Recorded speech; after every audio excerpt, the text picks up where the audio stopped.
In 1954, there's a movie called On the Waterfront with Marlon Brando. Great movie. I've watched it many times.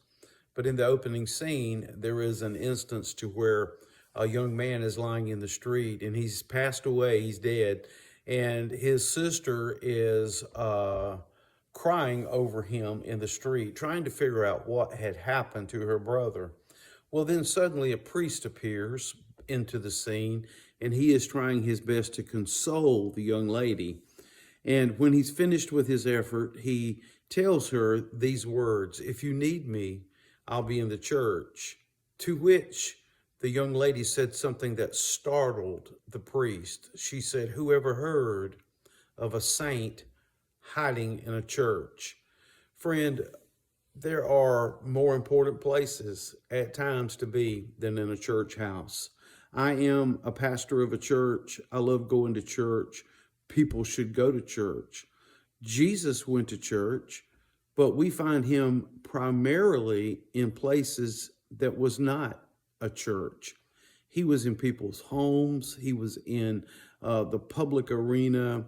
He went places that many people would not dare to go. The Sanhedrin would not dare go some of the places that Jesus went, nor associate with some of the people he was with. But he took the kingdom of God, the message of it, to people that needed it. Friend, listen, if they won't come to us, we got to go to them. That's always been the plan, not just to congregate, which has its place, and we need to do that. I love doing that. But that is not what God called us to do. He called us to go into all the world, preach the gospel unto every creature. That's what he said in Matthew 28.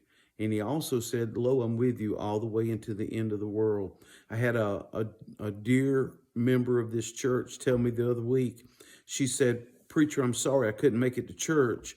I was sitting with a cancer patient who was in so much pain, and she needed me to be there, and her husband has dementia." And I told her, "You know what you're doing? You're doing exactly what Jesus would do." Who ever heard of a saint hiding in a church? We need to be the hands and the feet and the eyes and the mouths and the ears of Jesus in these last days, friend. God bless you. Be Jesus to somebody. They may never see anything any better than your representation. Go to where they are, minister to them, and love them like Jesus did.